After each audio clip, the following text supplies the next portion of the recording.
नाज़रीन अस्सलाम वालेकुम। नवाज शरीफ साहब को लंदन जाने से रोका जा चुका है और दूसरी जानिब फाइज ईसा की एक्सटेंशन के लिए नंबर गेम जो है वो तकरीबन पूरी की जा चुकी है। इस हवाले से एक बहुत बड़े साफी ने एक बहुत बड़ी खबर ब्रेक कर दी है। उसकी जवाबी कार्रवाई के तौर पे इमरान खान साहब के पास भी अपने तुरप के पत्ते हैं, वो भी मंजर आम के ऊपर लाने वाले हैं और कैसे फाइज ईसा का डट कर मुकाबला करने के लिए तहरीक इंसाफ की क़यादत जो है वो ठान चुकी है। और भी नाज़रीन कुछ अहम तरीन खबरें हैं, वो भी अपने आज के इस व्लॉग में शामिल करेंगे। लेकिन उससे पहले आपसे रिक्वेस्ट है कि इस चैनल जाविये को जरूर सब्सक्राइब करें ताकि वो तमाम तर खबरें जिनकी कवरेज मेन स्ट्रीम मीडिया के ऊपर नहीं हो रही है वो बिला किसी स्क्रीनिंग आपको इस एक प्लेटफॉर्म के ऊपर मिल सके। तो अब नाज़रीन नवाज शरीफ साहब जो हैं उन्होंने कहा कि जी मेरे इलाज मुआवजे का वक्त हुआ चाहता है, मुझे वापस लंदन जाना है, मैं जनाब जो है ना वो अब जाना चाहता हूँ। उसकी वजह ये थी कि फाइज ईसा की एक्सटेंशन के लिए नंबर गेम पूरी नहीं थी। 214 का फिगर जो है वो इस वक्त हुकूमत के पास है।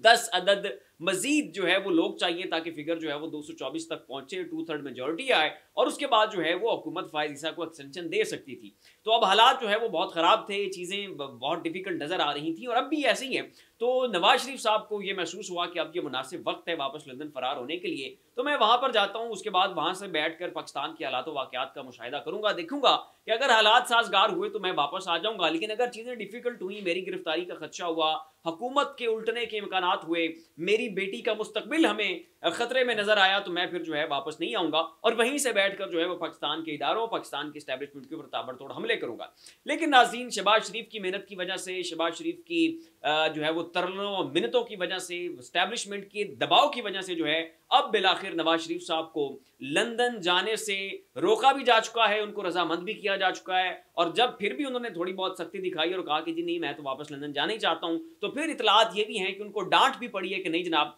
अगर अब इस भरे घर में से निकले, अगर आपने जो है वो ऐसे बेयारो मददगार हमें छोड़ दिया तो फिर ये हुकूमत नहीं टिक सकती है, लिहाजा आपको जो है वो हर सूरत पाकिस्तान के अंदर रुकना होगा। रही बात फाइज ईसा की, सुप्रीम कोर्ट की अदालतों को मैनेज करने की, जजेस की मैनेज करने की,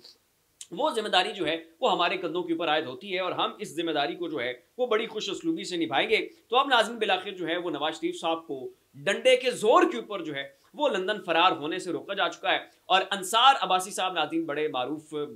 साफ़ी भी हैं, एंकर भी हैं, रिपोर्टर भी हैं, माउथ पीस भी हैं। उनका नाज़रीन ये कहना है कि फाइज ईसा की एक्सटेंशन के लिए नंबर गेम जो है वो पूरा हो चुका है और अब उनको एक्सटेंशन दी जा रही है और 2027 तक जो है वो पाकिस्तान के अगले चीफ जस्टिस होंगे। और जब वो चीफ जस्टिस बन जाएंगे तो जनाब मामलात बड़े दुरुस्त तरीके से चलना शुरू हो जाएंगे, सारी चीज़ें टैकल हो जाएंगी। और दानिशवरों का नाज़रीन ये कहना है कि फिर ज़ाहिर तहरीक इंसाफ के जो हल्के हैं, जो इलेक्शन में धांधली हैं, जो इलेक्शन ट्रिब्यूनल के फैसले हैं, जो जजेस ने लेटर लिखा था सुप्रीम कोर्ट में, वो अभी तक मामला पेंडिंग में और बहुत सारे मामला जो हैं वो तहरीक इंसाफ के कुछ अहम तरीन केसेस जो हैं वो सुप्रीम कोर्ट में लगे हुए हैं, उनकी सुनवाई नहीं हो रही, उनकी बारी नहीं आ रही, वो केसेस लगाए नहीं जा रहे हैं। तो ये फिर नाज़रीन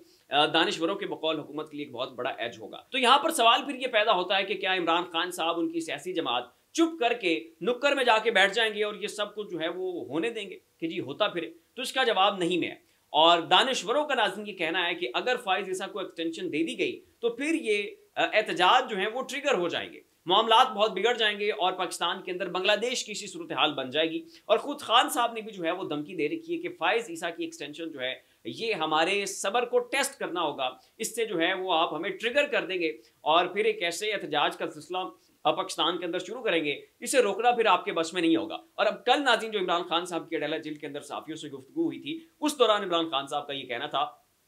कि मेरी कौम जो है उसको जाकर ये पैगाम दे दें कि अब आपने गिरफ्तारियों के लिए तैयार रहना है, आपने कठिन हालात व वाक़यात के लिए तैयार रहना है, आपने सोबतों के लिए तैयार रहना है। आज़ादी कभी भी जो है वो प्लेट में रख कर नहीं दी जाती है। जब भी आपने आज़ादी लेनी होती है तो उसकी एक कीमत है, उसकी एक प्राइस है जो आपने पे करनी है। और खान साहब का कहना है कि मैं खुद इतने एक लंबे अरसे से इस वक्त जेल के अंदर बैठा हुआ हूँ, मेरी ज़ौजा बैठी हुई है और ये इबादत है, हम अपने मुल्क के लिए कर रहे हैं, किसी के ऊपर एहसान नहीं कर रहे हैं। तो मेरी पूरी कौम से भी गुजारिश है और इल्तिजा यही है कि आप जो है अपनी इस आज़ादी के लिए निकलें, अपनी इस आज़ादी को जाबिर से छीनें और अगर आपको जेल जाना पड़े, जेलें भरनी पड़े, तो उस सूरत में भी जो है वो आपको किसी खौफ, तरद्दुद, शक, शुबे या ऐसी किसी चीज़ का शिकार जो है वो नहीं होना चाहिए। ये नाज़रीन कहना है इमरान खान साहब को और तहरीक इंसाफ की जो क़यादत है उनके बड़े सख्त किस्म के स्टेटमेंट आ रहे हैं। उनका ये कहना है कि फाइज ईसा की एक्सटेंशन जो है ये अब वो आपकी आखिरी कारी ज़रब होगी जो आप हमारे ऊपर लगाएंगे और इसका जो जवाबी वार आएगा, जो जवाबी रद्द अमल आएगा, इसका जो रिएक्शन आएगा, उसकी ताब लाना जो है वो आपके लिए नामुमकिन होगा।